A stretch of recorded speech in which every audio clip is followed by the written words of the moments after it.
தந்தை மைந்த தூயாவியானவரின் பெயராக ஆமாம் தவறு செய்வோம். காலைக்கு காலை புதிய இலக்கங்களினாலும் மிகுதியான நன்மைகளாலும் எங்கள் நோய் சுட்டி காலத்தை எங்கள் அன்பை தொடர்புடையாக எங்கள் அனைவருக்கும் தாயும் தந்தையுமானவரை நதி கலந்துகளை தூய்மையாக நோக்கி பார்க்கிறோம். மீண்டுமாக எங்கள் வாழ்க்கையிலே மற்றும் ஒரு ஓய்வு நாளை காண்கிற வாக்கியத்தை ஆண்டவராக இறைவனை கொடுத்தமைக்காக நன்றி சொல்கின்றோம்.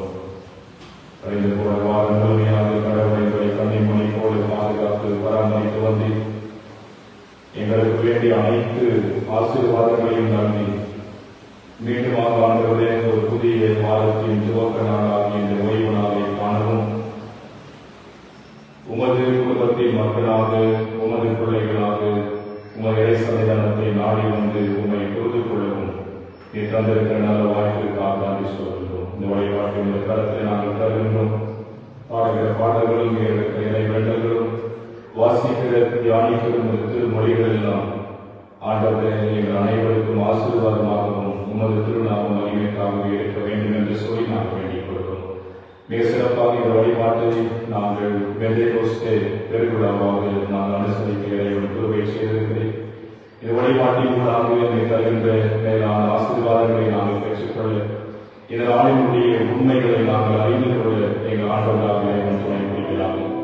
வழிபாட்டின் துவக்கம் முதல் இறுதி மட்டுமாக திரு பிரசனத்தினாலும் தூய ஆவியானவரின் அருள் துணையாலும் எங்கள் யாவரையும் இறைவன் நிறைவோடு ஆட்கொண்டு இடத்தில் விட வேண்டும் என்று இயேசுவின் வழியை வேண்டிக் கொள்கிறோம். அன்பின் பரவலுக்காக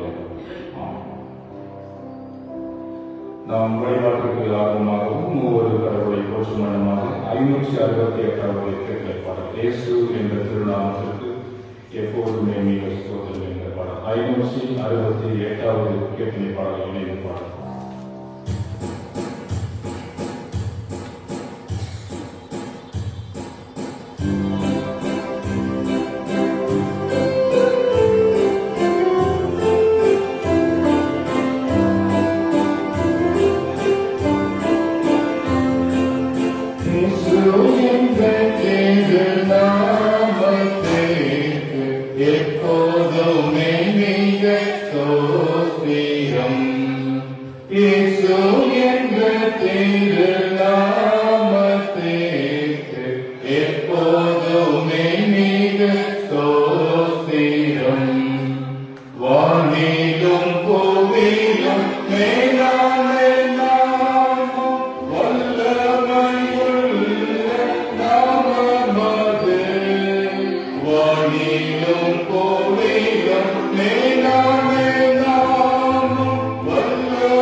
No.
நமது பிதாவாகிய கடவுளையும் கவனச்சிறுதை உள்ளவர்களும் அன்றி சேர்ந்து நமது பாவங்களை அவருக்கு அறிக்கையிட்டு அவைகளை மன்னிக்க நமது இரட்சகராகிய இயேசு கிறிஸ்துவை நாமத்தில் அவரை இன்று கேட்போம் வாருங்கள்.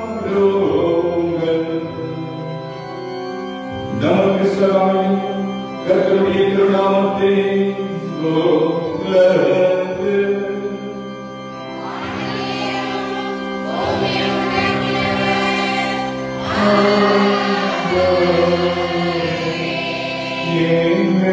கர்த்தருக்கு அறிக்கையிடுவேன்.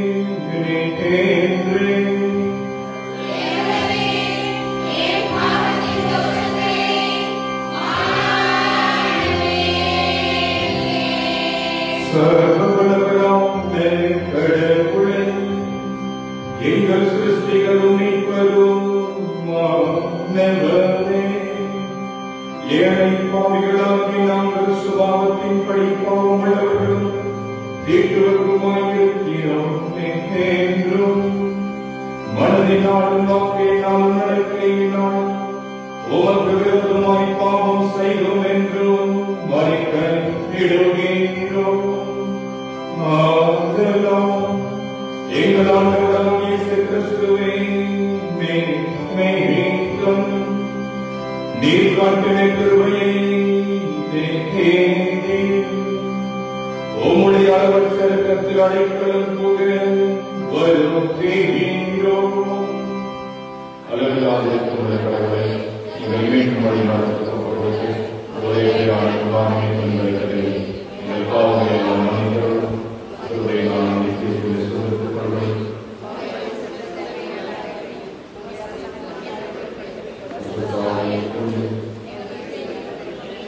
எங்கள் ஆண்டவராகிய இயேசு கிறிஸ்துவின் சர்வ வல்லவரான பரமபிதாவாகிய கடவுள் நமக்கு உதவினார். அவர் தனது ஒரே பேரான மனிதரை நமது பாவங்களுக்காக மரணத்திற்கு ஒப்புக் கொடுத்து அவர் நிமித்தம் நமது பாவங்களை மன்னிக்கிறார். அவர் நாமத்தில் விசுவாசம் உள்ளவர்களுக்கு கடவுளின் பிள்ளைகளாக அதிகாரம் கொடுத்து அவர்களுக்கு தமது தூய ஆவியானதை தந்துள்ளதாக வாக்குத்தத்தம் பண்ணினார். விசுவாசம் உடையவனாய் திருமுழுக்கு பெற்றவர் ரட்சிக்கப்படுவார். கர்த்தாவே எங்கள்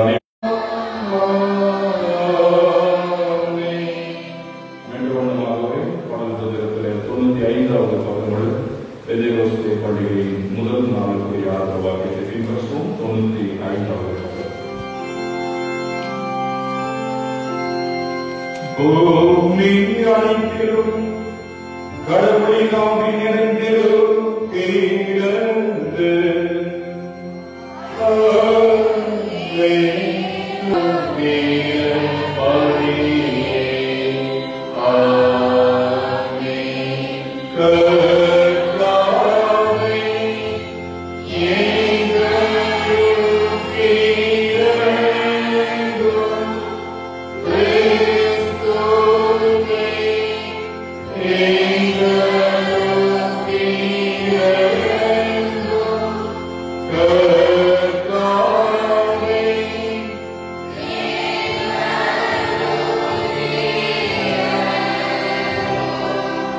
உன்னதத்தில் கடவுளுக்கு மகிமை, பூமியில் மனிதருக்கு சமாதானம், அவர்கள் மேல் பிரியமாயிருக்கிறார்.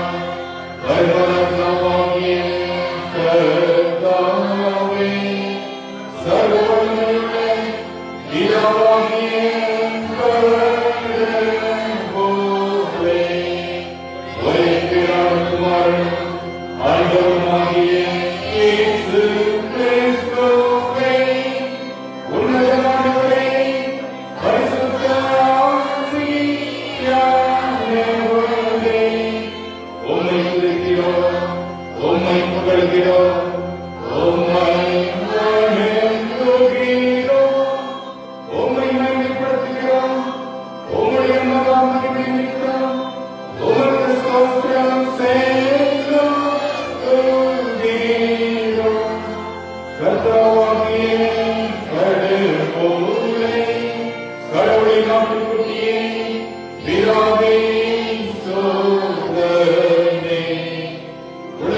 பாவங்களை சுமந்து தீர்த்தவானே, எங்கள் ஜெபத்தை ஏற்றருளும்.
இந்த நாளில் உமது தூய ஆவியின் பிரகாசத்தை அனுப்பினதினால் உம்மை விசுவாசிக்க உமது மக்களின் இருதயங்களுக்கு கற்பித்த தேவனே, நாங்கள் அதே ஆவியானவரால் எல்லா விஷயங்களையும் சரியாய் தியானிக்கும் மெய்ஞானத்தை அடைந்து எப்போதும் அவருடைய பரிசுத்தத்தை தருவினால் சந்தோஷப்படும்படி எங்களுக்கு கிருபை செய்ய வேண்டும் என்று உம்மோடும் தூய ஆவியோடும் ஏக கடவுளாய் என்றைக்கும் விளைவித்து ஆண்டு கொண்டிருக்க உமது மனிதராகிய எங்கள் நாங்கள் கிறிஸ்து இயேசுவின் மூலமாக உம்மை வேண்டிக் கொள்ளுகிறோம்.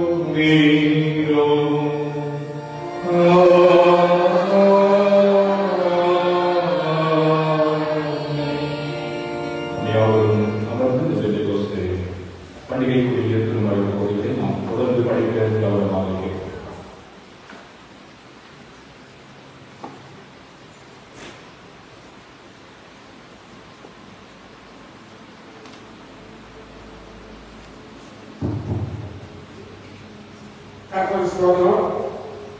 இந்த விசேஷமான நாளில் இரண்டாவது பண்டிகையில் குறிக்கப்பட்ட திருமண கோரிக்கை முதல் பகுதி சங்கீத புஸ்தகம் 143வது சங்கீதம் வாசி.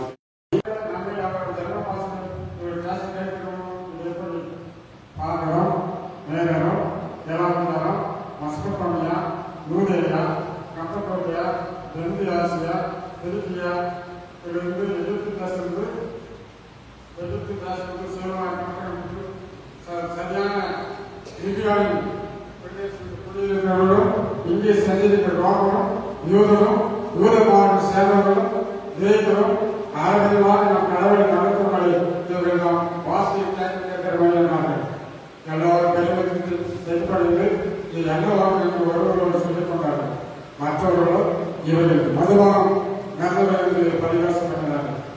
அப்போது பேர் 12 கூட எழுந்து அவர்களை பார்த்து உரைத்த சத்தமாய் வசந்து, யோதரே, எருசலேமில் குடியிருக்கிற ஜனங்களே, இவர்கள் அறிந்து கொள்கிறார்கள்.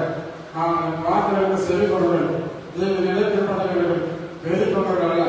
இது பொது விளைவு மூலமாக தேர்தல் தரிசன யோகர் மூலம் வழங்கப்பட்டிருக்கிறது. கடைசி நாட்களில் மனுமக்கள் யாவரையும் என் ஆவியை ஊற்றுவேன். அப்போது உங்கள் குமாரரும் உங்கள் குமாரத்தையும் தேர்தல் தரிசி சொல்வார்கள். உங்கள் வாலிபர்கள் கஷ்டங்களையும் உங்கள் முதியோர் சம்பளங்களையும் காண்பார்கள். என்னுடைய அடிமைகள் மேலும் என்னுடைய அடிமை பெண்கள் மேலும் நான் நாட்களில் என் ஆவியை ஊற்றுவேன். அப்போது அவர்கள் தேர்தல் சொல்வார்கள். உயர வானத்துக்கு அற்புதங்களை ஆழ பூமியை அற்புதையும் அக்னி போன்ற பயன்பாடுகளை அடைகளை காட்டுவேன். பெரிதும் பயங்கரமான விருப்பமான மகாபுரிய கட்டுரை நாள் பொருளை சூரியன் விழாவும் சந்திரன் அற்புதமாகும். அப்போது கத்து நாமத்தில் சொல்கிறவரும் மாற்றுவான் என்றார்கள். பிரிக்கப்பட்ட விருப்பப்படி வாசிக்கிறது. அப்படி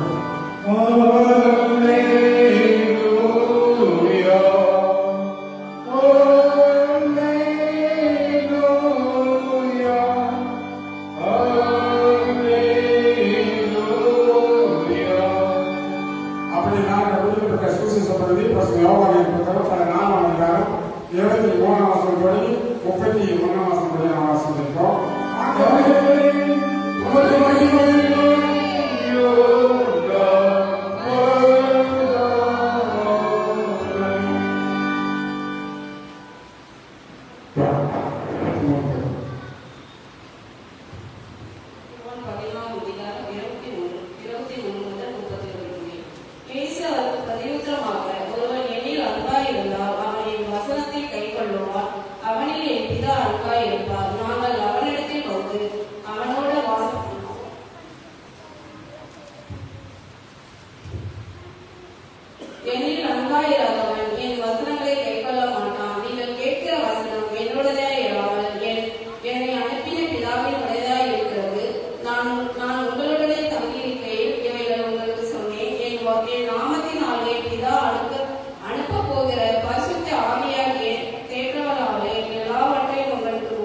பெந்தகோஸ்து பண்டிகையினுடைய திருமலை பகுதியை வாசிக்கும் பொழுது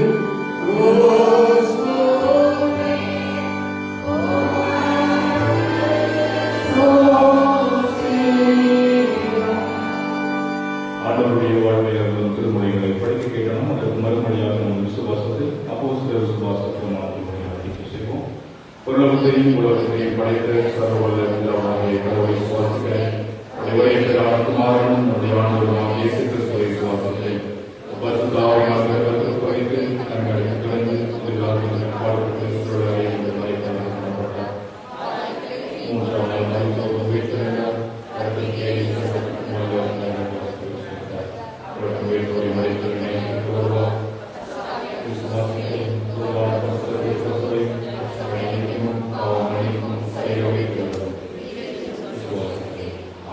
அமர்ந்திருக்கும் மீண்டுமாக நாம் அவனுடைய திருநாமத்தை மகிமைப்படுத்தவும் அவனுடைய செய்தி காயத்தமாகவும் 266வது தியான பாடல் என்ற பாடலும் அடியார் என்ற தயவர் அன்பார் நிரப்பி உணர்ந்தேன் என்ற பாடல். இப்பாடலை கிறிஸ்துவின் தத்துவம் நீதியும் என் அலங்கார சால்வை என்ற ஆகத்தில் இணைந்த பாடல்.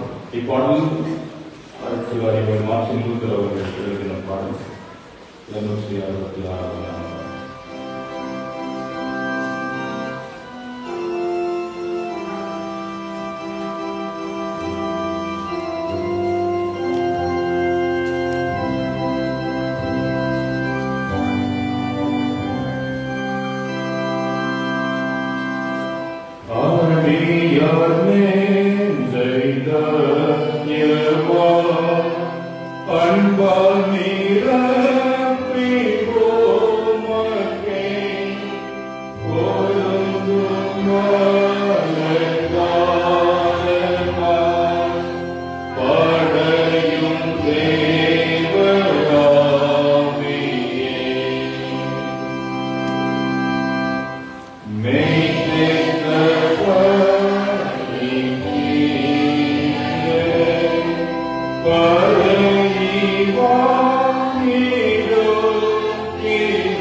So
நம் தந்தை கடவுளிலிருந்தும் அவர் தன் மைந்தரும் நம் ஆண்டவருமாகிய கிறிஸ்தேசரிலிருந்தும் இந்த மகிழ்ச்சியான ஓய்வு நாளில் ஆண்டுடைய சமூகத்தில் இணைந்திருக்கிற நம் யாவருக்கும் ஆண்டுடைய கிருபையும் சமாதானமும் நிறைவாய் உண்டாவதாக. ஏசாண்டவருக்குள் அன்புக்குரியவர்கள், இந்த நாள் ஒரு மிக சிறப்பு மிக்க நாள். இது ஒரு பண்டிகையின் நாள், பெந்தேகோஸ்தே பண்டிகை. நம் ஆரம்ப வாக்கியத்தில் மிக தெளிவாக சொல்லப்பட்டிருந்தது. பெந்தேகோஸ்தே பண்டிகை முதல் நாள். ஆங்கிலத்தில் the feast of Pentecost என்றும் அதே ஆரம்ப வாக்கியத்திலும் குறிப்பிடப்பட்டிருந்தது. இது ஒரு பெருவிழா, ஒரு விசேஷமான ஒரு நாள் என்று சொன்னால் அது மிகையாகாது. இந்த சிறப்புமிக்க நாளில் நாம் ஆண்டவருடைய திருவார்த்தையை தியானிக்க எடுத்துக்கொண்ட திருமறை பகுதி, நாம் படிக்க கேட்ட பழைய ஏற்பாட்டின் பகுதி ஆதியாகமத்தின் புத்தகம் 11ஆம் அதிகாரம் முதல் 9 வசனங்களை நாம் வாசித்து தியானிப்போம். The book of Genesis chapter 11 verses beginning from 1 to 9.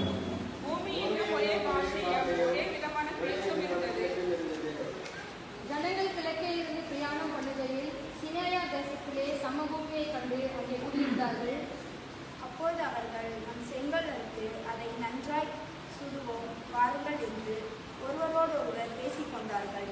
கல்லுக்கு பதிலாக செங்கல்லும் சாந்தத்துக்கு பதிலாக நிலக்கிலும் அவர்களுக்கு இருந்தது. கட்டுகிறவர் அவர்களின் கோபத்தை பார்ப்பதற்கு ஜனங்கள் ஒரே கூட்டமாக இருக்கிறார்கள். அவர்கள் அனைவருக்கும் ஒரே பாக்கியம் இருக்கிறது. அவர்கள் இதை செய்ய தொடங்கினார்கள். இப்பொழுது தாங்கள் செய்ய ஒன்றும் தடைபட மாட்டார்கள் இருக்கிறார்கள். நாம் இறங்கி போய் ஒருவர் பேசுவதை மற்றொருவர் அறியாதபடிக்கு அங்கே அவர்கள் பாஷையை தாறுமாறாக்குவோம் என்றார். அப்படியே கர்த்தர் அவர்களை அவ்விடத்தில் இருந்து பூமியின் மீதே சிதறிப்போக பண்ணினார். அப்பொழுது நகரம் கட்டுகிறதை விட்டுவிட்டார்கள். பூமி எங்கும் வாழ்கிற பாஷையை கர்த்தர் அவ்விடத்தில் தாறுமாறாக்கப்படியால் அதன் பேர் பாபேல் எனப்பட்டது. கர்த்தர் அவர்களை அவ்விடத்திலிருந்து பூமியின் மீதெங்கும் சிதறப்போக பண்ணினார்.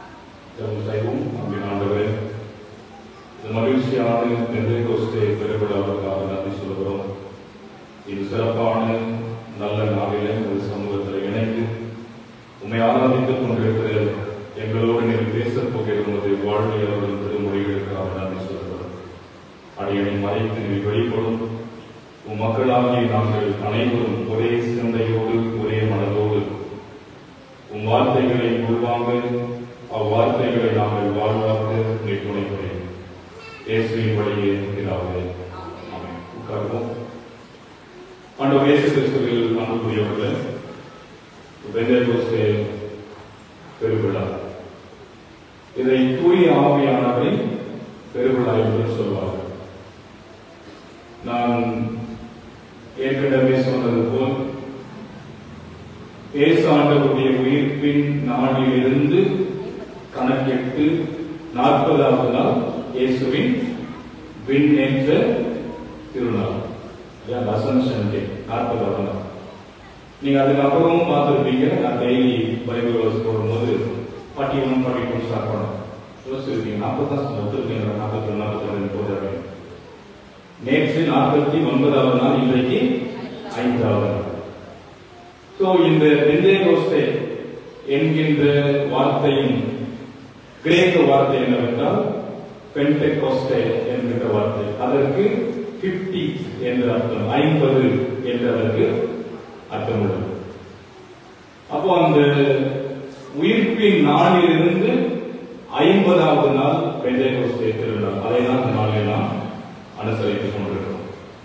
இதை நாம் கூடுதலாக சிந்திக்கும் போது இது திருச்சபையினுடைய பிறந்த நாள். It's a birthday of the church. நம்ம பிறந்த நாளைக்கு என்ன பண்ணுவோம்? எல்லாரையும் கூப்பிடுவோம். அப்படியே நிரம்பி வருவாங்க நம்முடைய விசேஷத்துக்கு எல்லாம். வீட்டில் வைக்கிறவங்க பர்த்டே நான் கூட வச்சிருந்தேன். என் பையனுக்கு 2வது பையனுக்கு ஞானஸ்தானம் கொடுத்துட்டு பிறந்த நாளை முன்னிட்டு ஒரு சிறப்பு வழிபாடு சிறப்பு நிறைய பேர் வந்திருந்தாங்க. இது போய் நாம வீட்டில் வைக்கும் போது அந்த பிறந்த நாளுக்கு அப்படியே எல்லாரும் நம்மை வாழ்த்து வரவேற்று தருவார்கள். இந்த நாள் திருச்சபையின் பிறந்த நாள். எப்படி வந்திருக்கணும் எல்லாரும்? அதெல்லாம் வருத்தமான ஒரு விஷயம். நம்ம பண்டிகை அப்படின்னு சொன்னா நான் முன்னாடியே சொல்ற போல சிறப்புமிக்க பண்டிகைகளுக்கு மாத்திரம் நிரம்பி வழிபோம். இது எல்லா திருச்சபை இருக்கிறதான ஒரு வேதனையான ஒரு விஷயம். இது திருச்சபை தோற்றுவிக்கப்பட்ட ஒரு நாள். அதுதான் நம்ம 2ஆம் திருமறை பகுதி, நிறுவ பகுதி, அப்போஸ்தலர்கள் 2ஆம் அதிகாரத்தில் நாம் படிக்க கேட்டோம். அன்றைக்குதான் ஆவியானவரை எல்லாரும் பெற்றுக் கொள்கிறார்கள். அன்றைக்குதான் திருச்சபை உருவானது. திருச்சபையின் தோற்றம் அன்றைக்குதான். திருச்சபையினுடைய ஒரு பிறந்த நாள். இப்ப எப்படி நம்ம விசேஷமா அதை கொண்டாடி இருக்கணும்னு யோசிச்சு பாருங்க. இதனுடைய அவசியமும் இதனுடைய முக்கியத்துவமும் நமக்கு இன்னும் புரியாததினால்தான் இதை நம்ம என்ன செய்யறோம், ஒரு பெரிய விஷயமாவே நினைக்கிறது. அதனாலதான் ஆல்டர் கிளாஸ்ல இருந்து ஐவருடைய உடையிலிருந்து நீங்க எல்லாத்தையும் நீங்க பாத்தீங்கன்னா எங்கேயும் உங்களுக்கு ரெண்டு இருக்கு. அர்த்தமே எதை சிம்பலைஸ் பண்ணதுன்னா நெருப்பு, நெருப்பினுடைய சிவப்பு நிறம்.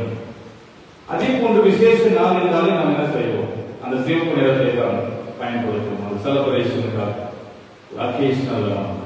அப்படிப்பட்ட ஒரு சிறப்பு மிக்க நாள். ஆனால் ஏன் நமக்குள் இன்னும் அந்த புரிதல் தெளிவு இல்லை என்று சொல்லி தெரியவில்லை. அலட்சியப்படுத்தவே கூடாது. தயவு செய்து இதை நன்கு புரிந்து கொள்ளுங்கள். வராதவங்களுக்கு போய் சொல்லுங்க. அதனாலதான் தெய்வம் போட்டேன். வீட்டுல போயிட்டு அவன் பொறுமையா உட்காந்து கேட்கணும் என்ன சொல்றது. மிக சிறப்பு மிக்க நாள். இதை நாம் மகிழ்ச்சியோடு ஆண்டவரை உயர்த்த வேண்டும்.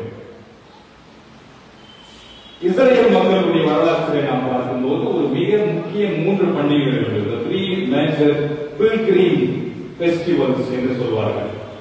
யாத்திரை செய்யக்கூடிய ஒரு பண்டிகைகள், பெருவிழாக்கள் ஒரு 3 இருந்தது.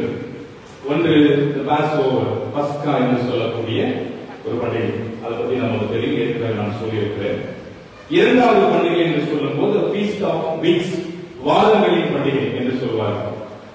அதை ஷாவுத் என்று எபிரேயத்தில் சொல்லப்படும். அதாவது அறுவடை பண்டிகை, ஃபீஸ்ட் ஆஃப் வீக்ஸ். 3வதாக சொல்லும் போது சுக்கோத் என்று சொல்வார்கள். the feast of booths or tabernacle என்று சொல்வார்கள். கூடார பண்டிகை. இந்த 3 பண்டிகைகளும் மிக மிக முக்கியமானது இஸ்ரேல் மக்களுடைய வாழ்வின் வரலாற்று. அதில் குறிப்பாக இந்த ஷாபுத் என்று சொல்லப்படுகின்ற the feast of weeks, the feast of harvest, அந்த அறுவடை திருநாள் என்பது அவர்களுக்கு முக்கியமானது. அதைதான் பெந்தேகோஸ்தே நாள் என்று சொல்வார்கள். அதைதான் நாம் 2ஆம் திருமறை பகுதியில், நிறுவ பகுதியில் 2ஆம் அதிகாரம் 1 வசனத்தில் அப்போஸ்தலருடைய நாம் பார்க்கிறோம். பெந்தேகோஸ்தே நாள் வந்தபோது, அன்னைக்குதான் பெந்தேகோஸ்தே நாள் உருவானது என்று கிடையாது. பெந்தேகோஸ்தே நாள் அன்று ஆவியானவர் அவர்கள் மீது இறங்கினார். நாவுகள் போன்ற வடிவில, அதனால இந்த ஸ்டோர்ல பார்த்தீங்கன்னா அவர் இறங்கினார். எல்லாரும் பொறுமையோடு காத்துக் கொண்டிருந்தார்கள். அதுதான் அப்போஸ்தலருடைய 1 அதிகாரத்தில் இயேசுவின் வார்த்தைகள், நான் போய் உங்களுக்காக ஆவியானவர் அனுப்புவேன், எருசலேமிலே காத்திருங்கள் என்று சொன்னார். அந்த ஆவியானவரை பெற்றுக்கொண்டு ஒரு அற்புதமான நாள் இந்த நாள் என்று சொன்னால் அது மிகையாகத்தான் இதை தூய ஆவியானவரின் நாள் என்றும் சொல்லப்படுகிறது. ஒருவேளை நம்முடைய மக்கள் நாம் லூத்தர் திருச்சபை சார்ந்தவர்கள், அதனால பெந்தேகோஸ்தே பண்டிகை என்றால் அது பெந்தேகோஸ்தே திருச்சபைக்கானது என்று சொல்லி இதை பற்றி புரியாமல் இருக்கிறார்கள் என்று சொல்லி தெரியல. இது இப்படிப்பட்ட ஒரு சிறப்பு மிக்க நாள். இன்றைய நாளிலே நம்முடைய சிந்தனை பகுதி, நாம் படிக்க கேட்ட அந்த பழைய ஏற்பாட்டின் பகுதி ஆதியாகமம் 11ஆம் அதிகாரம், அதனுடைய முதல் 9 வசனம். நம்ம எல்லாருக்கும் பரிச்சயமான ஒரு பகுதி தான் அந்த பாபேல் கோபுர நிகழ்ச்சி. அதனுடைய முதல் வசனத்தை நாம் வாசிக்கிறோம். பூமி எங்கும் ஒரே பாஷை, ஒரே விதமான பேச்சு இருந்தது.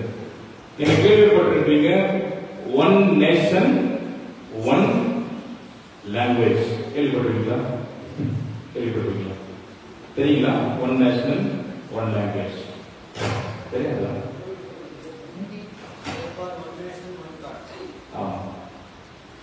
இது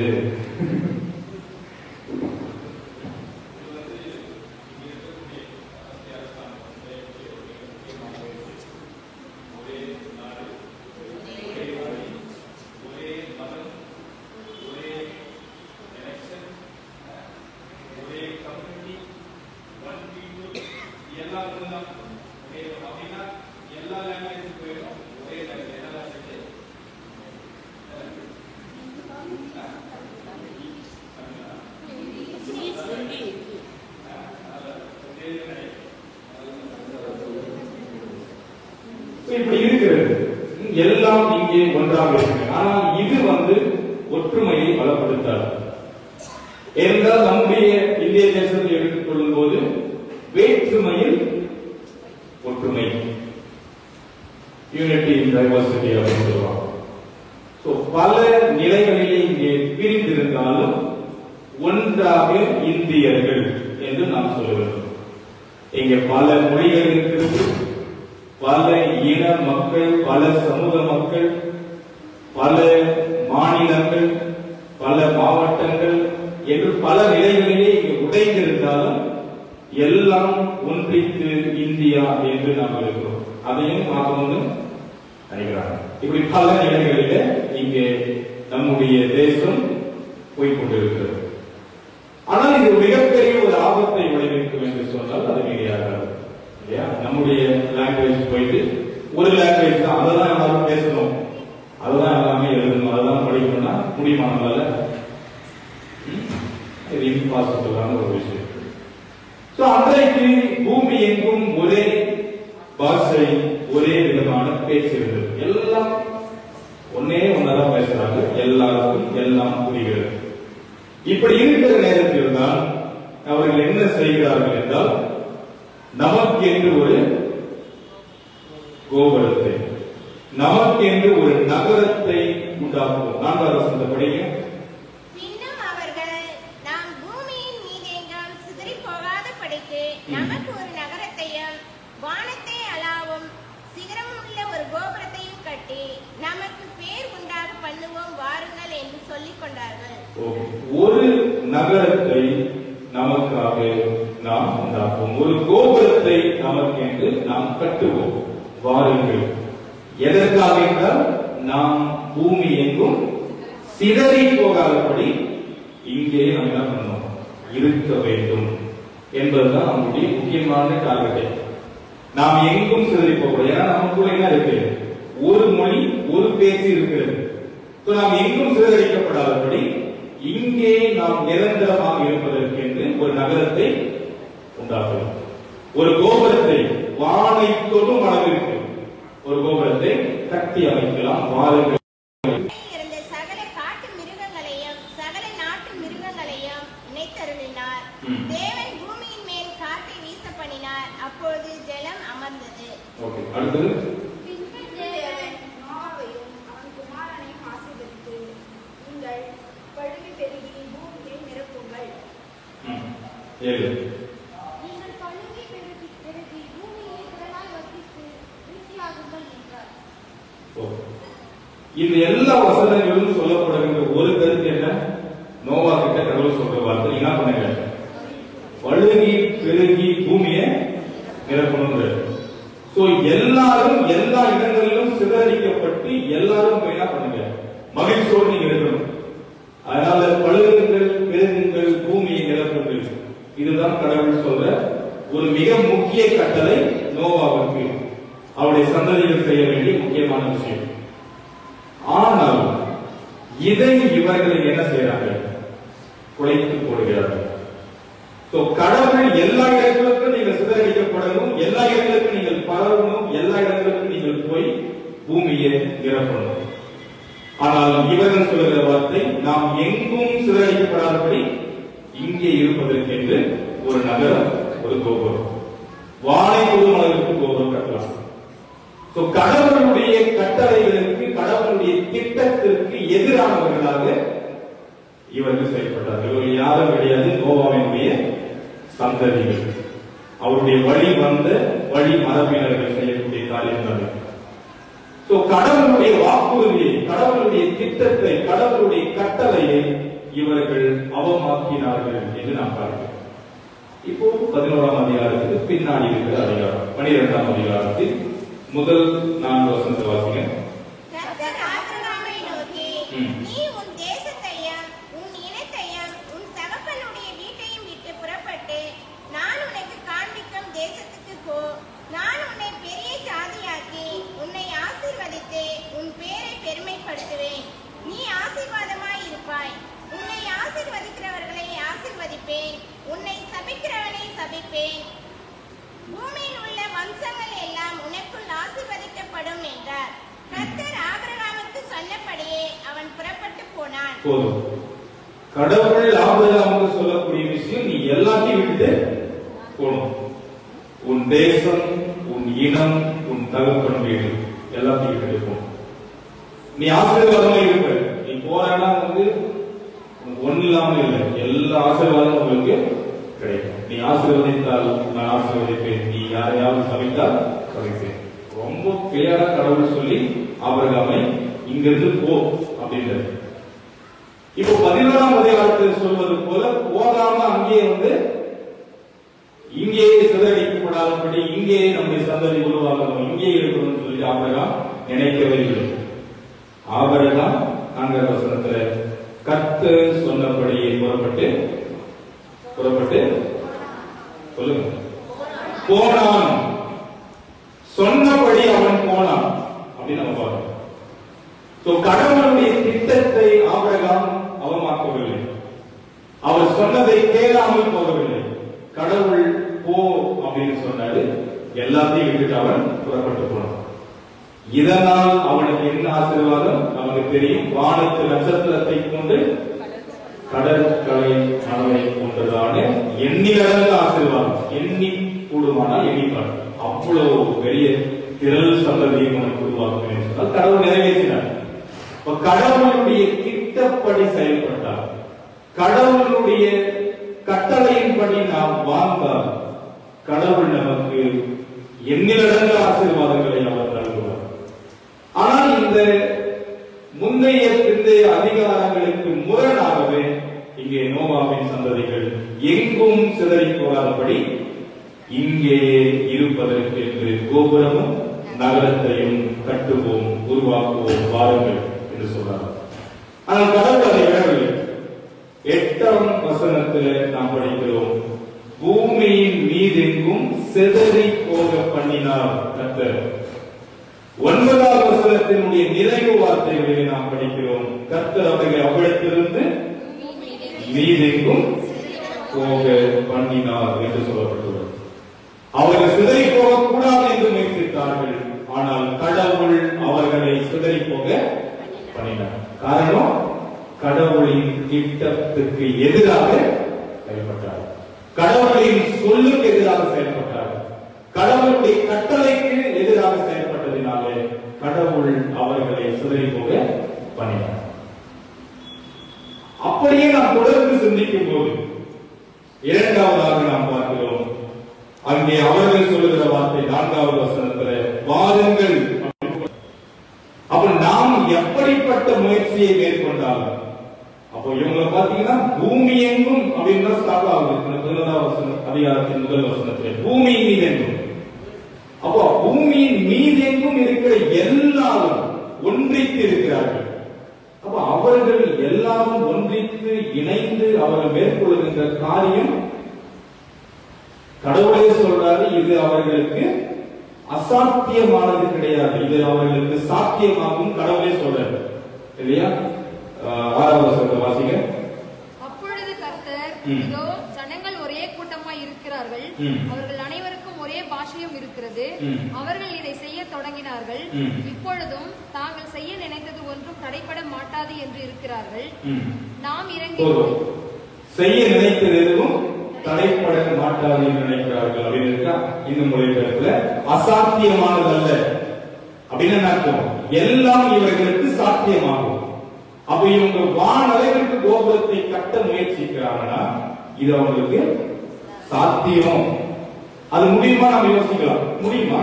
அவ்வளவாயிட்டு நிறைய நமக்கு பில்டிங் இருக்கு இல்லையா? இந்த புரிச்சு கழிப்பெல்லாம் கேட்டிருக்கீங்க, பெரிய அளவிற்கு மிகப்பெரிய வானை தொடுகிற அளவுக்கான கோபுரங்களை கொண்டோ இருக்கும். ஆனா அதை விட மேலாக கட்ட முடியுமா அப்படின்னா அது சாத்தியமா அப்படின்னா நமக்கு யோசிக்கவே முடியாது. ஆனால் கடவுளே சொல்றாரு இது சாத்தியம், அவர்களால் முடியும் என்று சொல்லுகிறார். ஆனால் கடவுள் அவர்களை சிதறடித்தார். ஏனென்றால் அவர்கள் கடவுளின் திட்டத்திற்கு முரண்பாடாக எதிராக செயல்பட்டதினால வாருங்கள் என்று அவர்கள் அழைத்தார்கள், ஒன்றிணைந்து கட்டுவோம் என்று. ஆனால் கடவுள் வாருங்கள், வாசைகளை தாறுமாறாக்குவோம் என்று வந்து எல்லாருடைய வாசைகளையும் தாறுமாறாக்கிவிட்டார். ஒரே வாசை. இப்போ அவங்க வந்து அந்த நகரத்தையும் கோபுரத்தையும் கட்டும் போது எப்படி கம்யூனிகேட் பண்ணிருப்பாங்க? அந்த கல் எடுக்க அப்படின்னு சொல்லியிருக்கு. அவங்க என்ன செய்வாங்க? நமக்கு என்று செங்கேல் அறுத்து அதை நன்றாக சுடுவோம் வாருங்கள் அப்படின்னு தான் ஆரம்பிக்கிறாங்க.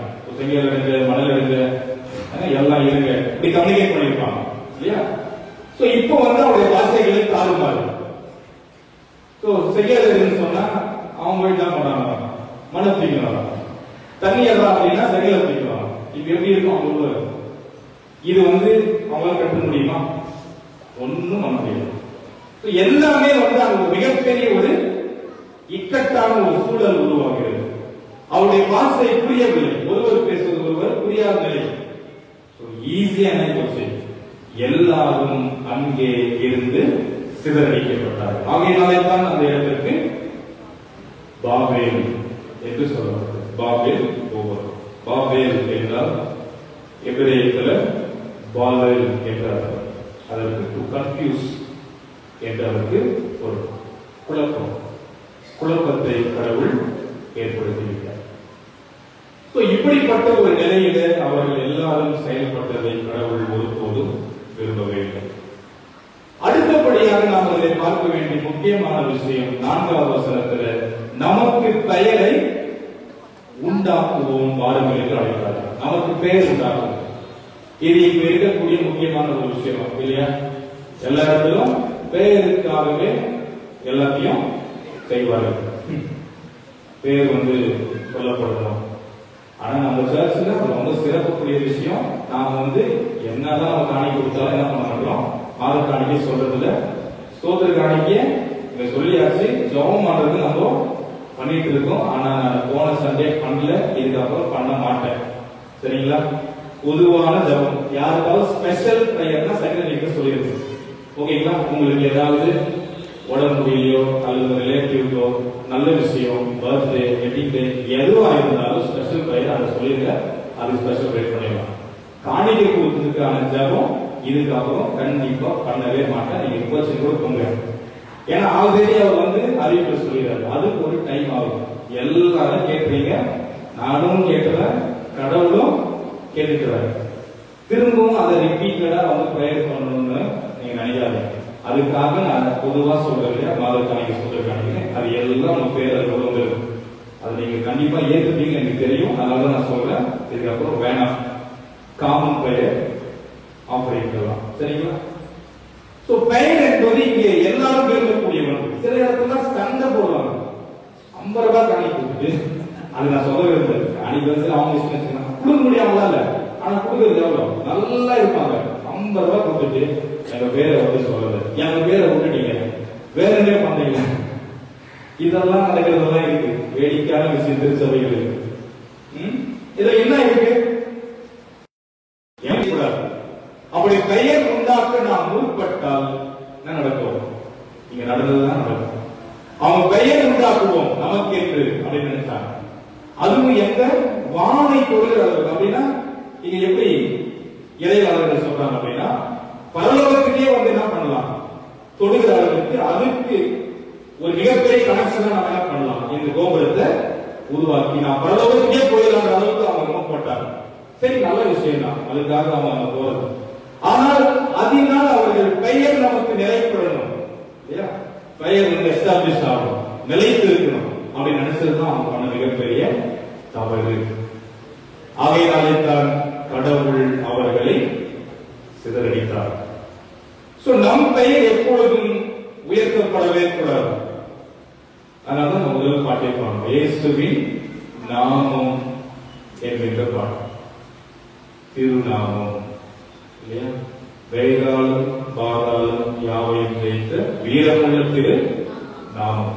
நாமம் என்றால் பெயர் என்ற அர்த்தம் இல்லையா, அந்த நாமம் என்பது அவருடைய பெயர் என்பது எப்பொழுதுமே ஆலயத்தில் நம் வழியாக எங்கே இருந்தாலும் நாம் அதைதான் வேண்டும். அதனாலதான் வந்து சொன்ன அந்த ஸ்லோகன்ஸ் கோட்பாடுகள் இல்லையா, அந்த grace alone, faith alone, scripture alone அப்படின்னு சொல்லும் போது இப்ப அடுத்தது கூடுதலாக கிரைஸ்ட் அலோன் என்று சொல்லி அடுத்தது இப்பொழுது glory to God alone. அது இல்லைங்களா? இறுதியாக இப்பொழுது சொல்லுகிற வார்த்தை சோலே டியோ குளோரியா, லத்தீனில் சோலா கிரேசியா, சோலா ஃபீடே, சோலா ஸ்கிரிப்சரா, சோலா கிறிஸ்டோஸ் அப்படின்னு சொல்லும்போது சோலே டியோ குளோரியா. glory to God alone, கடவுள் ஒருவருக்கே மகிமை மாட்சிமை உண்டாகட்டும். அதனால எந்த போஸ்டர் போட்டாலும் அதனுடைய ஆரம்பத்தில் அப்படிதான் போட்டுருவேன். நீங்க பார்த்துருக்கீங்க. glory to our triune God alone, எல்லா மகிமை மாட்சிமையும் கடவுள் ஒருவருக்கு தான், நமக்கல்ல. நாம் பெயர் உண்டாக்க எதை செய்தாலும் தடைப்படும், அது நிச்சயம் நடக்காது, நிறைவேறாது. இதை நாம் நன்கு புரிந்து கொள்ள வேண்டும். நாம் படிக்க கேட்க 2ஆம் திருமறை பகுதி, நிருப பகுதியில அப்போஸ்தலர் நடவடிக்கைகள் 2ஆம் அதிகாரத்தின் 21ஆம் வசனத்தை வாசிங்க. அப்பொழுது கர்த்தருடைய நாமத்தை தொழுது கொள்கிறவன் எவனோ அவன் ரட்சிக்கப்படுவான். கர்த்தரின் நாமத்தை, மனுஷ நாமத்தை அல்ல, மனுஷரின் பெயரை அல்ல, அல்லது மனுஷனை அல்ல, கடவுளின் நாமத்தை தொழுது கொள்கிறவன் எவனோ அவன் ரட்சிக்கப்படுவான். ஏனென்றால் இதுக்கு முன்னாடி சொல்றாரு, வானமும் சூரியன் சந்திரன் எல்லாம் இருளடையும், ரத்தமாக மாறும், ஒரு மிகப்பெரிய ஒரு அழிவுக்கு நேராக இந்த முழு உலகம் பூமி கடந்து போனாலும் யாரெல்லாம் கடவுளின் நாமத்தை தொழுது கொள்கிறார்களோ, சேவிக்கிறார்களோ, கடவுள் அவர்களை ரட்சிப்பார். ரட்சிப்பார் என்றால் மீட்டுக் கொள்வார், பாதுகாப்பார். இந்த அழிவிலிருந்து நமக்கு ஒரு மிகப்பெரிய அரவணைப்பை, பாதுகாப்பை இறைவன் நல்குவார். அது நம்முடைய வாழ்க்கையில் இன்றைய நாட்களிலும் கடவுள் அதை செய்கிற கடவுள். அப்ப அந்த இறைவனின் பெயரை, அவர் நாமத்தை மாத்திரம் தொழுது கொள்கிறவர்களால், வழிபடுகிறவர்களால் நம்முடைய வாழ்க்கையை நாம் வாழ வேண்டும். மனுஷனை அல்ல, மனுஷ பெயரை அல்ல, மனுஷ நாமத்தை அல்ல. இன்னைக்கு அதுவும் நடக்குது நம்முடைய திருச்சபைகளில். இந்த ஈஸ்வரசாக எடுத்துட்டீங்கன்னா இதுதான் இங்க பெரிய பிரச்சனை. அந்த பேரை சொல்லி ஒருத்தர் ஹைலைட் பண்றதுல நம்ம விட்டா அப்படியே வல்லவர், நல்லவர், அன்பிற்கும் பாசத்திற்கும் என்னென்னமோ சொல்றாங்க. அது ஜபத்திலே சொல்றாங்க, நிறைய நடக்குது. நீங்க என்ன நல்லா நோட் பண்ணி பாருங்க. ஏதாவது இது எல்லாமே வருத்தத்தக்க ஒரு விஷயம் இல்லை. நாம் எங்கேயும் யாரையும் உயர்த்தி புகழ்ந்து தூக்கி வச்சு பேசவே கூடாது. அதை செய்தால் நாம் முன்னெடுக்கிற காரியம் நடைபெறாது, தடைபெறும், சிதறடிக்கப்படும், ஒன்றுமில்லாமல் கடவுளாக்கி விடுவார். சோ இது நமக்கு அடுத்த ஒரு பாடமாக இந்த நிகழ்ச்சி வழியாக நமக்கு இருப்பதை நம்மால் புரிந்து கொள்ள முடிகிறது. ஆகையினால அன்புக்குரியவர்களே, நம்முடைய வாழ்க்கையிலே நாம் எதற்காக ஒன்றிணைகிறோம் என்பதுதான் முக்கியமானது. நான் கடந்த வாரத்தில் சொன்னது போல அந்த அப்போஸ்தலருடைய முதல் அதிகாரத்தினுடைய நிறைவு வசனங்களை படிக்கும் போது ஒரு மிகப்பெரிய இக்கட்டான சூழ்நிலை இருக்கும் போது அந்த யூதாசின் இடத்தை நிரப்புவதற்கு அவர்கள் ஒருமனப்பட்டு ஜெபித்திருந்தார்கள். நாம் எதற்காக ஒருமனப்படுகிறோம் என்பதுதான் முக்கியம். அந்த ஒருமனப்படுதல் என்பது நமக்கு மிகப்பெரிய அசாத்தியமானது இல்லாமல் சாத்தியப்படுகிறாக இருக்கும் என்பது இறைவனுக்கே நன்கு தெரியும். ஆனால் எந்த நோக்கத்திற்காக ஒருமனப்படுகிறோம் என்பதுதான் முக்கியம். அப்ப அந்த பாபேல் கோபுர நிகழ்வு என்பது, ஒருமனப்பாடு என்பது பெயர் உண்டாக்க, கடவுளின் திட்டத்தை அவமாக்க, கடவுளுடைய கட்டளைக்கு எதிராக செயல்பட்டதுதான் அதை கடவுள் ஒன்றுமில்லாமல் ஆக்கிவிட்டார். ஆனால் இங்கே இயேசுவினுடைய அப்போஸ்தலர்கள், சீடர்கள், அந்த ஆரம்ப கால சீடர்கள் 120 பேர் ஒரு மன எல்லாரும் ஏகமாக ஒன்று கூடி இணைந்து ஜெபித்துக் கொண்டிருக்கிறார்கள். அப்பொழுது மிகப்பெரிய அதிர்வலை, காற்று, அப்பொழுது நாவல்களை போன்று நெருப்பை ஆவியானவர் அவர்கள் மீது இறங்க செய்தார். எல்லாரும் ஆவியானவரை பெற்றுக் கொண்டார்கள். எல்லாருக்கும் ஆவியானவர் இறங்கினார். எல்லாரும் பேச ஆரம்பித்தார்கள். அங்கு எத்தனை பேர், எத்தனை நாட்டின் மக்கள் கூடியிருந்தார்கள் என்பதை மிக அழகாக சொல்லப்பட்டது. 9ஆம் வசனத்திலிருந்து 11ஆம் வசனம் வரையும் ஏறக்கூடிய 17 நாடுகள் எல்லாரும் சொல்லுகிற அடுத்த வார்த்தை 11வது 2வது பகுதியில், நாம் எல்லாரும் கடவுளின் மகத்துவங்களை இவர்கள் நமது பாஷைகளில் பேச கேட்கிறோமே. 17 நாட்டின் மக்களும் இவர்கள் எல்லாரும் பேசுவதை புரிந்து கொள்கிறார்கள். அப்ப 17 நாட்டின் மக்களுடைய பாஷைகளை அவங்க பேசுறாங்க. அது ஒரே பாஷையாக இருக்கு, எல்லாருக்கும் புரியுது. இங்க ஒரு ஃபுல் வேர்ல்ட் எடுத்தீங்கன்னா ஒரு முக்கியமான மொழி என்றால் எதை சொல்லலாம்? இங்கிலீஷ் சொல்லலாம். ஆங்கிலம் என்பது ஒரு காமன் லாங்குவேஜ், எல்லாருமே புரிஞ்சுக்கிற அளவு. இப்ப வந்திருக்கிற போப் திருத்தந்தை அவர்கள் எந்த கண்ட்ரினா அவர் யுஎஸ்எஸ் சேர்ந்தவர் இல்லையா, அமெரிக்காவை சார்ந்தவர். அவர் தான் ஃபர்ஸ்ட் போப்பா இப்போ அங்க இருந்து செலக்ட் ஆகிட்டாரு. அவர் அவருடைய முக்கியமான லாங்குவேஜ் எதுதான்? இங்கிலீஷ் தான். சோ அங்க ஃபுல்லா லாட்டின்ல தான் என்ன பண்ணுவாங்க, அவங்களுடைய சர்வீஸ் எல்லாம் இருக்கு எப்பயுமே. பட் அவர் என்ன பண்ணாரு, அவருடைய அந்த இனாகிரேஷன் அன்னைக்கு அவர் பதவி பிரமாணம் செய்யும் போது, நான் என்னுடைய தாய்மொழியில முதலாவது பேசிட்டு அப்புறம் ஆரம்பிக்கணும்னு சொல்லிட்டு இங்கிலீஷ் என்ன பண்ணாரு, அவர் முதல்ல ஸ்டார்ட் பண்ண ஆரம்பிச்சார். சோ அந்த இங்கிலீஷ் ஆங்கில மொழி என்பது இந்த வேர்ல்டு ஃபுல்லாவே ஒரு காமனான ஒரு மொழியாக இருக்கு. சோ அது பேசினா எல்லாருமே புரிஞ்சுக்கும். நீங்க நிறைய லாங்குவேஜ் இருந்தாலும் நிறைய மொழிகள் இருந்தாலும் அதை எல்லாருமே புரிஞ்சுக்கிற அளவுக்கு அது இருக்கும். அதுதான் இருக்கும் முக்கியமா. சோ அவர்கள் அங்கே இதர பாஷைகள் அவங்க சொல்ற அந்நிய பாஷை நம்ம சொல்லிடுவோம். என்ன பேசுறாங்க எல்லாருக்கும் புரியுதா? எத்தனை பேருக்கு புரியும்? நீங்க பேச கேட்டிருக்கீங்களா? எத்தனை பேர் கேட்கிறீங்க? நிறைய பேசுவார்கள், நாம் கேட்டிருப்போம். ஆனால் என்ன பேசுறான்னு அவங்க புரிஞ்சாதான் அது என்னது அந்நிய பாஷை பேசுறாங்க. ஏதோ இருக்கிறது, ஆனால் நமக்கு புரியும். புரிஞ்சாதான் அது ஒரிஜினல் பாஷை. இல்லைன்னா அதை நீங்களே புரியும். இங்க எல்லாருமே புரிஞ்சுக்கிறாங்க. 17 நாட்டை சார்ந்தவர்களும் சொல்லுகிற முக்கிய வார்த்தை, கடவுளின் மகத்துவத்தை இவர்கள் நம் தாய்மொழிகளில் பேச கேட்கிறோம். கடவுளின் மகத்துவத்தை தான் பேசினார்கள், அந்நிய பாஷையில், வேறு மொழியில். அந்த மொழி எல்லாருக்கும் புரிந்தது. நாம் வேறு பாஷையில் அல்லது அந்நிய பாஷையில் பேசினாலும் கடவுளின் மகத்துவத்தை தான் பேசணும். அதெல்லாம் பவுல் ரொம்ப கிளியரா சொல்லுவார். எனக்கு நிறைய மொழி தெரியும், எல்லாத்தையும் நான் பேச முடியும், ஆனால் உங்களுக்கு புரிகிற அளவிற்கு நான் சில வார்த்தைகளாவது பேச முற்படுகிறேன் அப்படின்னு சொல்லுவார். அவருக்கு எனக்கு அந்நிய பாஷை பேச தெரியும் அப்படின்னு சொல்லுவார், ஆனால் உங்களுக்கு புரியும் இல்லையா? அவையினால அன்புக்குரியவர்களே, இங்கே கடவுளின் மகத்துவத்திற்காக நம்முடைய பாஷைகள், நம் பேச்சுகள் எப்பொழுதுமே இருக்க வேண்டும். அப்ப அங்கே அந்த ஒருமனப்பாடு ஒன்றித்து இருந்தது ஒரு நல்ல காரியத்திற்காக. அப்படி ஒன்றித்து இருத்தல் மிக மிக முக்கியம். அது கடவுளுக்கு ஏற்புடையதாக, கடவுளின் பார்வையில அது சிறப்பு மிக்கதாக இருந்தால் கடவுள் நம் செய்கைகள் எல்லாவற்றையும் ஆசைப்படும். அப்படி எல்லாரும் இணைந்து செய்யக்கூடிய அடுத்த விஷயம், நாம் கடவுளின் நாமத்தை தொழுது கொள்கிறவர்களாய் வாழ்க்கையில் வாழ வேண்டும். அப்படி வாழ்ந்தால் கடவுள் நம் வாழ்க்கையில என்ன நேர்ந்தாலும் அதிலிருந்து நம்மை பாதுகாத்து மீட்டு நம்மை ரட்சிக்கிற ஆண்டவர்களாக இருக்கிறார். இறுதியாக சங்கீத பகுதியில சங்கீதக்காரன் சொல்கிறார், 143ஆம் சங்கீதத்தின் 4வது வசனம், என் ஆவி என்னில் சோர்ந்து போகிறது.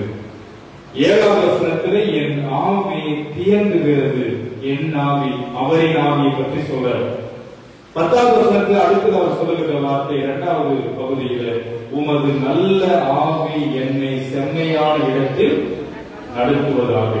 என் ஆவி சோர்ந்து இருக்கிறது, தியங்குகிறது, என்னால் முடியல. ஆனால் கடவுளே, உம் நல் ஆவியினால் என்னை செம்மையான இடத்தில் நடத்தும். என்னை நடத்தும்.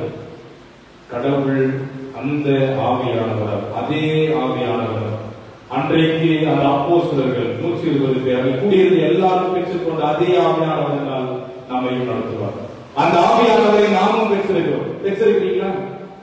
எத்தனை பேர் ஆவியானவர் பெற்றிருக்கீங்க? இந்த கேள்வி கேட்டா எல்லாருமே யோசிப்போம். இருக்கா இல்லையா?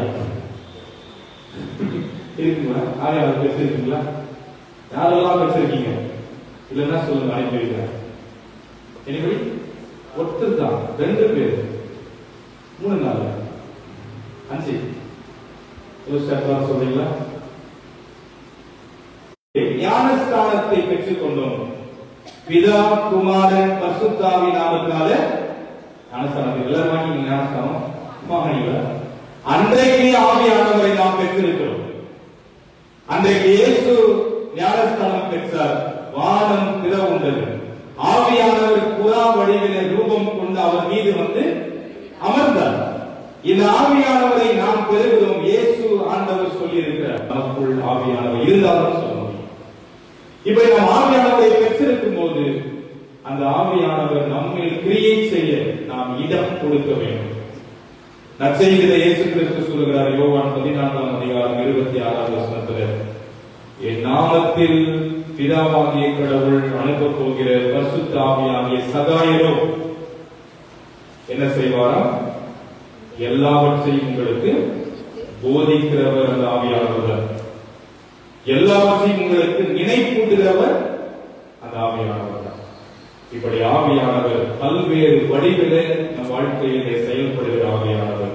ஆகையினால அந்த ஆவியானவரை பெற்றிருக்கிறா ஒருபோதும் நம்முடைய பெயர் உண்டாக்கல்ல, அல்லது நாம் கடவுளின் திட்டத்திற்கு எதிரானவர்களாய் ஒருபோதும் வாழாமல் கடவுளின் திட்டத்தை நிறைவேற்றுகிறவர்களாய், அவருடைய விருப்பத்தை நிறைவேற்றுகிறவர்களாய், அவருடைய கட்டளைகளை நிறைவேற்றுகிறவர்களாய் ஆபிரகாமை போன்ற நிலையில் நாம் வாழ்ந்தால் கடவுள் நமக்கு எதிரடங்க ஆசீர்வாதங்களை தந்து நம்மை செம்மையான பாதையை நடத்தி நமக்கு வேண்டிய அனைத்து கிருபைகளையும் தந்து ஆசீர்வாதங்களை தந்து நமக்கு வேண்டியவைகளை போதித்து நமக்கு எல்லாவற்றையும் நினைப்பூட்டி நமக்கு வேண்டிய நல் ஆவியை நிறைவாக தந்து நம்மை நிறைவோடு ஆண்டவர் ஆசீர்வதிப்பார். நல்ல வாழ்வை நாம் அனைவரும் பெற்றுக் கொண்டு வாழ எல்லாம் உள்ள இறைவனின் திருவார்த்தையின் வழியாக நம்மை நிறைவோடு வழிநடத்தி ஆசீர்வதித்து காத்திருப்பாராக.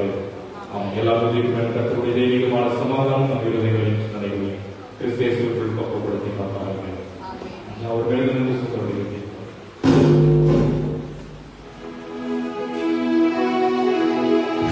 கடவுளே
நன்றி கலந்த இருதயத்தோடு உங்களை நோக்கி பார்க்கிறோம்.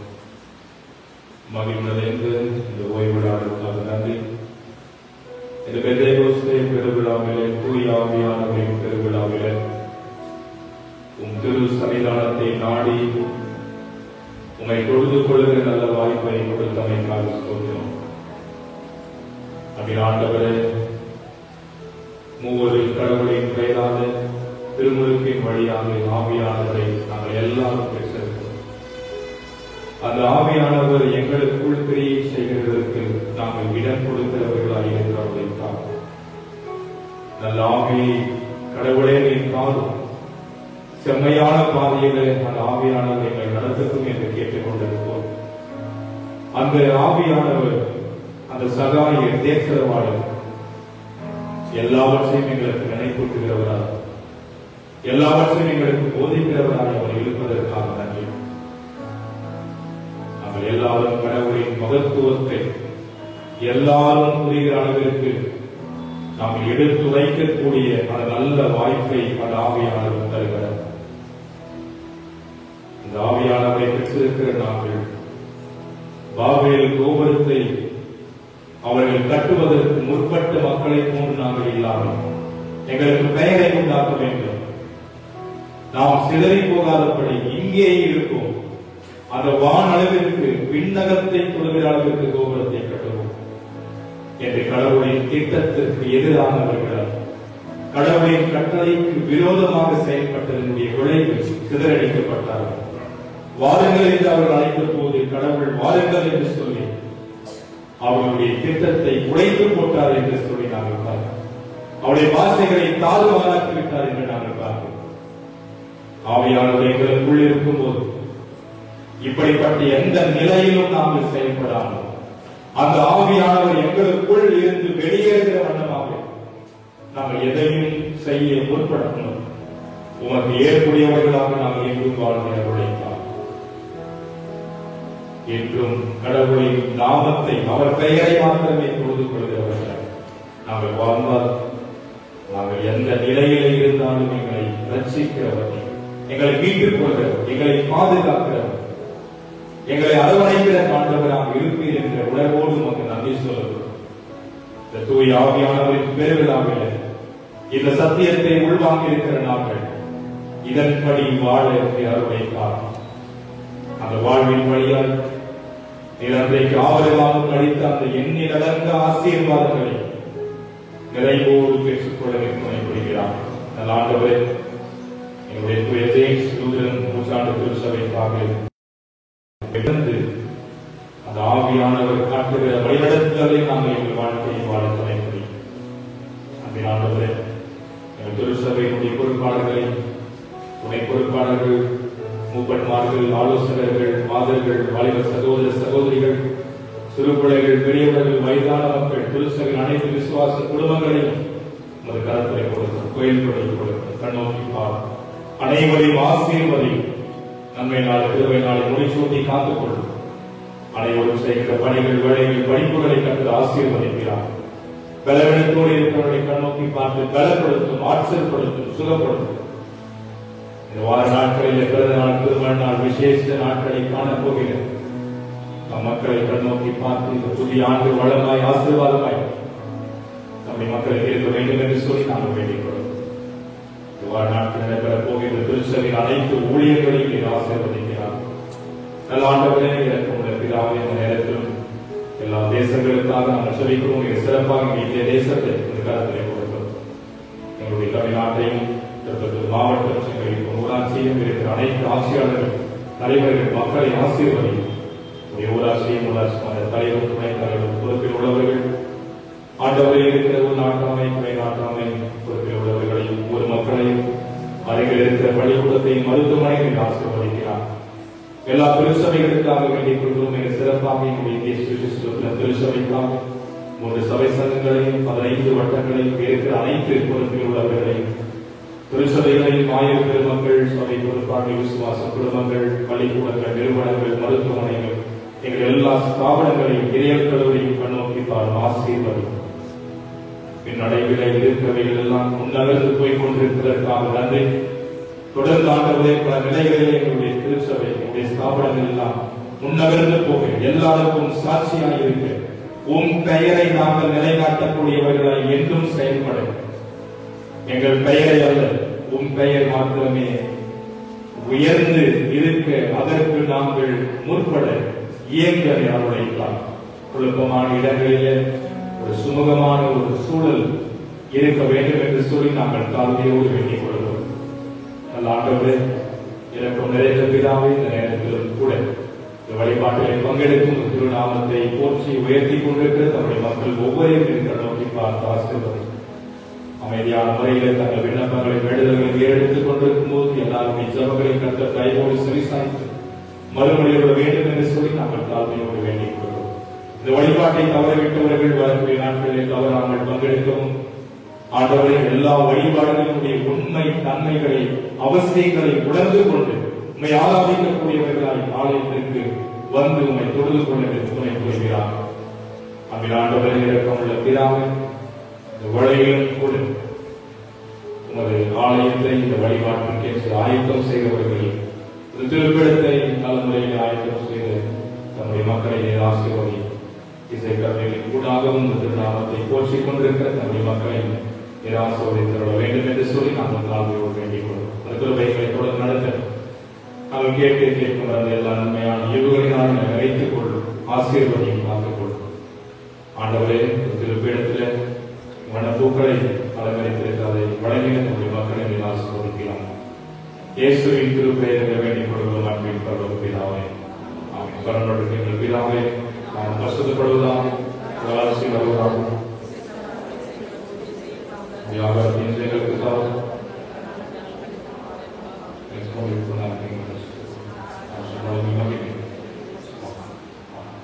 அதாவது மமத்திற்கும் வழிபாட்டு நிறைவு பாடலாக காணிக்கை பாடலாகும்.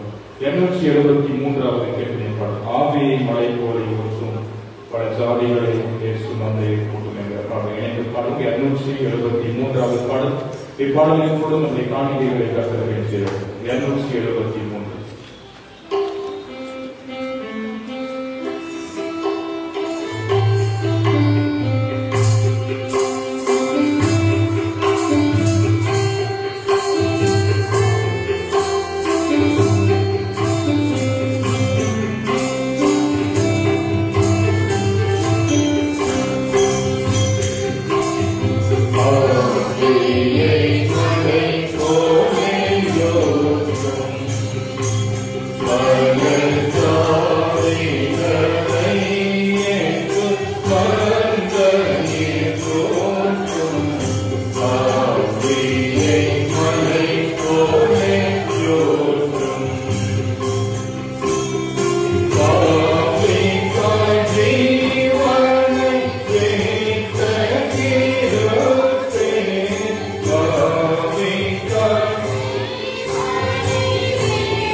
இந்த பெந்தேகோஸ்தே பண்டிகை ஞாயிறு விசேஷ ஆராதனை சிறப்பாக வழிநடத்திய நம்முடைய உலகம் திருச்சபையாளர்கள் யாவருக்கும் இறைவன் இயேசு கிறிஸ்துவின் நாமத்தினாலே தோற்றங்களை தெரிவித்துக் கொள்கிறேன்.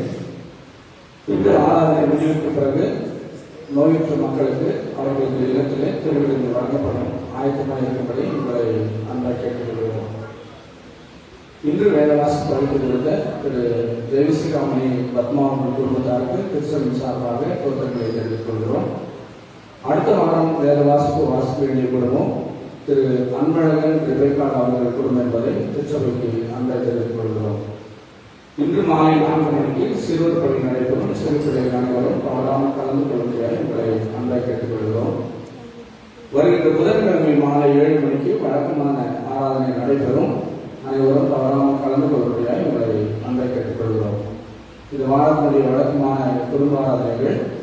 வருகின்ற வெள்ளிக்கிழமை மாலை 7 மணிக்கு திரு ஜான் அருண்குமார், சசிகலா மேரி ஜோசப்பின் ஆசிரியர் அவர்களிடத்திலும், அதே போல வருகின்ற சனிக்கிழமை மாலை 7 மணிக்கு திரு ஆசிரியர் தம்பி மேகலா அவர்கள் இல்லத்திலும் வழக்கமான குடும்ப ஆராதனை நடைபெறும். அனைவரும் தவறாமல் கலந்து கொள்ளும்படியாக உங்களை அன்பை கேட்டுக்கொள்கிறோம்.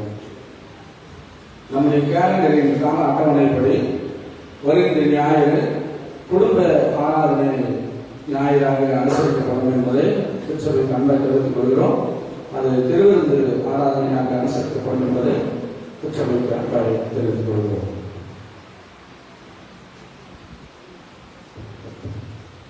இன்று மாத கணக்கை பொறுத்தவர்கள் விவரம்: திருமதி லாவண்யா தாமஸ் ராஜ் அவர்கள் ரூபாய் 1500, திருமதி செல்வி ராஜா அவர்கள் ரூபாய் 100, திரு ரமேஷ் அவர்கள் ரூபாய் 100, திரு சாலமன் அவர்கள் ரூபாய் 500, திருமதி கிறிஸ்டி வாணி சாலமன் அவர்கள் ரூபாய் 500, திரு ஜான் அருண்குமார் ஆசிரியர் அவர்கள் ரூபாய் 1000, திருமதி சசிகலா மேரி ஜோசப்பின் ஜான் அருண்குமார் அவர்கள் ரூபாய் 500, திருமதி நிர்மலா ஜெயமணி அவர்கள் ரூபாய் 100, திரு ஆசி தம்பி அவர்கள் ரூபாய் 300, திருமதி மேகலா ஆசி தம்பி அவர்கள் ரூபாய் 100, திரு அருண்ராஜ் அவர்கள் ரூபாய் 100, திருமதி பாக்கியா அருண்ராஜ் அவர்கள் ரூபாய் 100, திரு ஞானசேகர் அவர்கள் ரூபாய் 500, திருமதி பொம்மி ஞானசேகர் அவர்கள் ரூபாய் 100, செல்வி எமிமாள் அவர்கள் ரூபாய் 200, திருமதி பிரான்சினா பாலராஜ் அவர்கள் ரூபாய் 300, செல்வன் சிம்சோன் அவர்கள் ரூபாய் 100, திரு பாக்கியராஜ் அவர்கள் ரூபாய் 1500, திருமதி வேணி பாக்கியராஜ் அவர்கள் ரூபாய் 300, திருமதி லில்லி மேரி அஸ்வதன் அவர்கள் ரூபாய் 200, திரு பவுல் ஏஞ்சலின் அவர்கள் ரூபாய் 700 கொடுத்துள்ளார்கள். தோத்த காணிக்கை பொறுத்தவர்கள் திரு சாலமன் கிறிஸ்துவானி அவர்களுக்கு ரூபாய் 500, திரு ஆசி தம்பி மேகலா மற்றும் பிள்ளைகள் ரூபாய் 100, பெயர் சொல்ல விரும்பாத குடும்பம் ரூபாய் 500 கொடுத்துள்ளார்கள். திரு பாபு சசிகுமார் கலா, ராஜன் பாபு அவதிகா அவர்கள் ரூபாய் 100, பிள்ளைகள் கேத்லின் ஆபேராஜ் அவர்கள் ரூபாய் 200, குழந்தை பெபி ஐலிஷ் டாக்டர் பவுல் ஏஞ்சல் அவர்கள் ரூபாய் 500 கொடுத்துள்ளார்கள். அதே போல உண்டியல் காணிக்கையாக திரு பாபு சசிகுமார் கலா அவர்கள் உண்டியல் ஒன்று கொடுத்துள்ளார்கள்.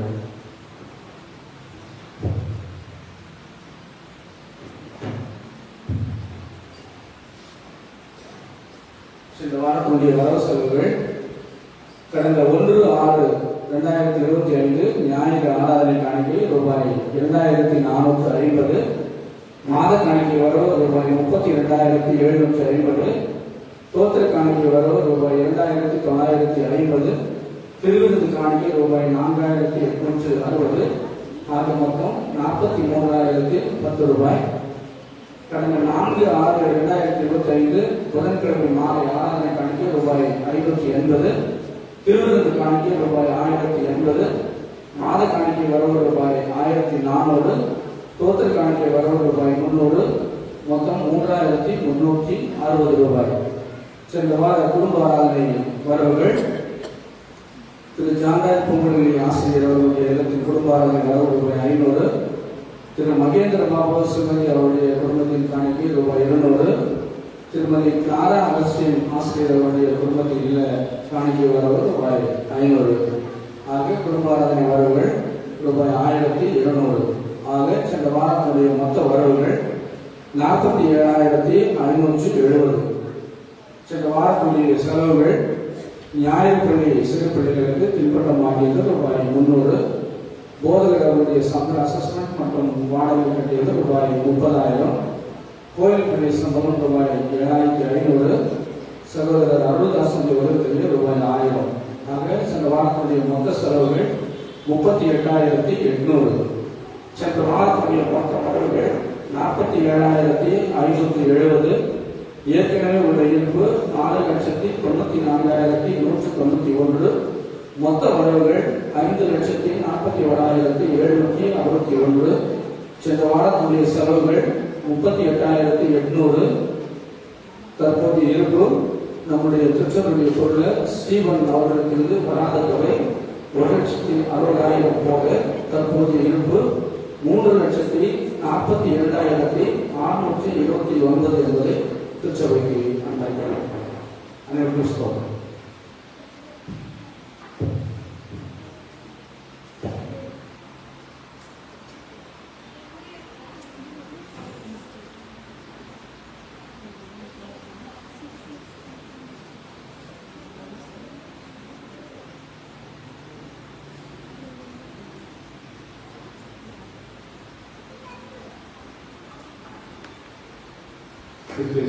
கூறியவர்கள் நாம் ஆல்ரெடி நம்ம முன்னாடி போட்டாச்சு பண்ணாது.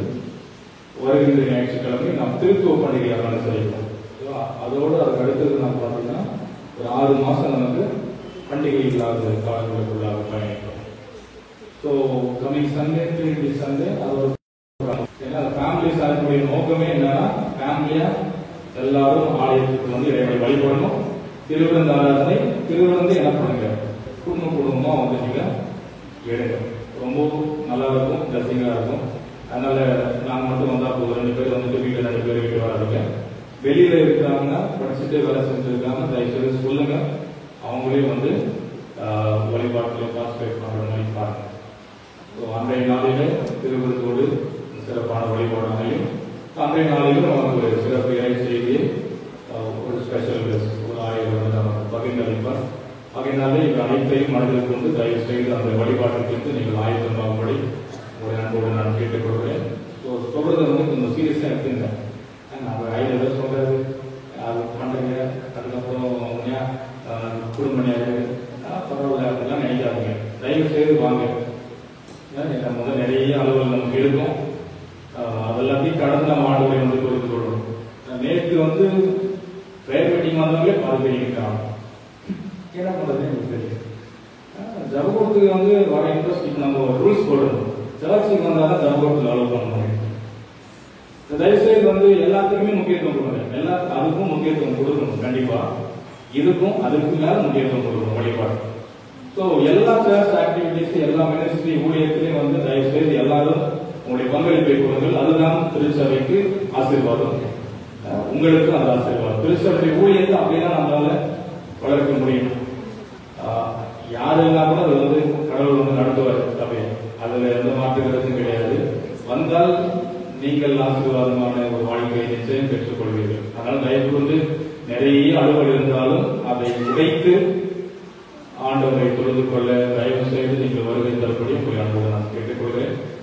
கடந்த திங்கட்கிழமை 2ஆம் தேதி நம்முடைய ஈஸ்வரசாமியினுடைய துணை பெருந்தலைவர் அவர்கள் இந்த உலக வாழ்க்கையிலிருந்து இணைப்போடு அவர் இணைந்திருக்கிறார். ஆகையினாலே நாம் யாவரும் எழுந்து நின்று ஒரு நிமிடம் அமைதியான முறையில் அவருடைய வாழ்வை முன்னேற்ற நாம் நன்றி சொல்லுவோம். அவர் திருவனந்தபுரம் சபை சங்கத்தை சார்ந்தவர், அவரும் ஆயர், அவருடைய மகனும் ஆயர் படிப்பை இந்த ஆண்டிலே முடிக்கப் போகிறார். அவருடைய பயனை அவர் ஆய்வாகிறார்.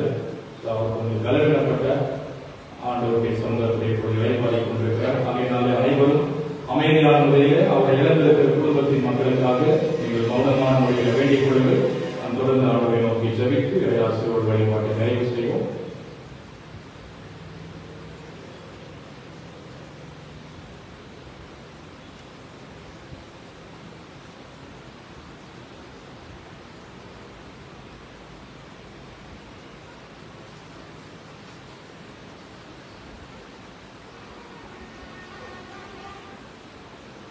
ஈடுபணியாற்றும் எல்லை வகுக்காத எங்கள் அன்பின் கடவுளே, மீண்டுமாக உம்மை நோக்கி நாங்கள் தாழ்மையோடு வேண்டிக் கொள்கிறோம். மிக சிறப்பாக ஆண்டவரே இந்த பண்டிகை வழிபாட்டில் இந்த வழிபாட்டை நிறைவு பெறக்கூடிய சூழல் வரையிலும் ஒரு பிரசனத்தை எங்கள் மத்தியில் வைத்தமைக்காக நன்றி. ஆண்டவரே, வேதத்திலும் மக்களாக நீர் செய்த வாழ்வின் நன்மைகளை முன்னிட்டு மக்கென்று படைத்திருக்கிற எல்லா காணிக்கைகளுக்காக வேண்டிக் கொள்கிறோம். மிக சிறப்பாக வழிபாட்டின் காணிக்கைகளையும் மாத காணிக்கைகள், ஸ்தோத்திர காணிக்கைகள், விசேஷித்த காணிக்கைகள், உண்டியல் காணிக்கைகள் என்று பல்வேறு நிலையிலே தம்முடைய மக்களாய் உமக்கென்று படைத்திருக்கின்ற எல்லா காணிக்கைகளையும் தயவோடு ஏற்றுக்கொள்ளும். அக்காணிக்கைகள் அனைத்தையும் திருப்பீடத்தின் மீது நாங்கள் வைத்திருக்கும் போது படைத்த உள்ளங்களையும் இல்லங்களையும் கர்த்தராக தயவோடு கண்ணோக்கி பார்த்து நீர் ஆசீர்வதித்தருள வேண்டும் என்று சொல்லி நாங்கள் தாழ்மையோடு வேண்டிக் கொள்கிறோம். அன்பின் ஆண்டவரே, வழியும் மிக சிறப்பாக என்னுடைய இந்திய சுவிசேஷ லுத்தரன் திருச்சபையினுடைய துணை பெருந்தலைவர் திரு வைகே மோகன்தாஸ் ஐயர் அவர்களை நாம் நினைத்து பார்க்கிறோம். ஆண்டவரே, திருவனந்தபுரம் சபை சங்கத்தில் ஆயராக ஆண்டவரே ஒரு வரம் பெற்ற ஆயராக உமது திருநாமத்தை பாடல்கள் வழியாக பல நிலைகளிலே உயர்த்தினவர், உமது திரு வார்த்தைகளை பகிர்ந்து கொண்டவர், உமது திரு சாக்கர வார்த்தைகளை வழங்கின அன்பு ஆயர் அவர்கள் ஆண்டவரே உடைய ஈசுவசாவிலும் துணை பெருந்தலைவராக இருந்து உமது திருப்பணியை செம்மையாக ஆறுதல் கொடுத்தும் வழிநடத்தும் சமாதானத்தை தந்தையை காத்துக்கொள்ள வேண்டும் என்று சொல்லி நாம் தயவோடு வேண்டிக் கொள்கிறோம். அப்படி ஆண்டவரை இந்த வழியிலும் கூட திருச்சபையாக நாங்கள் வரக்கூடிய ஞாயிற்றுக்கிழமை திருத்துவ பண்டிகையை நாங்கள் அனுசரிக்கும்படியாக முற்படுகின்றோம். மூவொரு கடவுளை வழிபடுகின்ற நாங்கள் அந்த திரியேக கடவுளை நாங்கள் உயர்த்த போற்ற ஆண்டவரை வருகிற ஞாயிற்றுக்கிழமை நாங்கள் ஆயத்தப்படுத்திக் கொண்டு அவ்வழிபாட்டில் ஆண்டவரை நாங்கள் கூடுதலாக குறுங்கணி ஆய்வையும் அனுசரிக்க இருக்கின்றோம். கர்த்தராக இறைவன் தாமே இந்த சிறப்பு மிக்க இரு வழிபாட்டையும் இரு பண்டிகைகளையும் நீர் ஆசீர்வதித்தருளும், வழிநடத்திக் கொள்ளும், பார்த்துக் கொள்ளும். அதற்கென்று நாங்கள் முழு திருச்சபையாக ஒன்றிணைந்து இந்த சிறப்பு வழிபாட்டிற்காக எங்களை நாங்கள் ஆயத்தப்படுத்திக் கொண்டு எல்லாரும் குடும்பமாக இணைந்து ஆண்டவருடைய சமூகத்தில் உங்களை ஆராதிக்கவும், குடும்பமாக ஆண்டவரை திருவிழத்தில் பங்கெடுக்கவும் ஆண்டவரை நல்ல சூழலை எங்களுக்கு அனைத்து குடும்பத்தின் மக்களுக்கும் ஏற்படுத்திவிட வேண்டும் என்று நாங்கள் தாழ்மையோடு உண்மை நோக்கி வேண்டிக் கொள்கிறோம். எங்கள் யாவரையும் நாங்கள் தாழ்த்துகிறோம். கர்த்தருடைய தெய்வீகமான அருள் பிரசன்னம் எங்கள் அத்துணை பேரையும் விரைவாக ஆட்கொள்ள வேண்டும் என்று சொல்லி நாங்கள் தாழ்பணிக்கிறோம். மீண்டுமாக இறை சன்னிதானத்தில் நாங்கள் எல்லாரும் இணைந்து கூடி வருகை தருகிற வரையும் கர்த்தரை கலந்து பிடித்து நடத்துகிறார். இயேசுவின் வழியை வேண்டிக் கொள்கிறோம். அன்பின் பரலோகத்தினாலே ஆமென். மாட்டுடைய ஆசிரியர் பெற்றுக்கொள்ளும் கண்களை கூடி தலைவணங்குவோம்.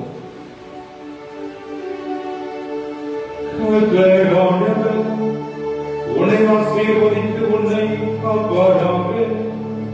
கர்த்தரானவர் தமது திருமுகத்தை உன்மேல் பிரகாசிக்க பண்ணி உன்மேல் கிருபையாயிருப்பாராக. கர்த்தரானவர் தமது திருமுகத்தை உன்மேல் பிரசன்னமாக செய்து உனக்கு சமாதானம் கட்டளையிடுவாராக.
தூய ஆவியானவரை பெற்றிருக்கின்ற அனைவரும் ஆண்டவருடைய விருப்பத்தை, திட்டத்தை, அவருடைய கட்டளைகளை நிறைவேற்றுகிறவர்களை தொடர்ந்து வாழ அவர் தருகிற எண்ணிலடங்கு ஆசீர்வாதங்களை பெற்றுக்கொள்ள சமுதாயத்திற்கு பயணப்படும்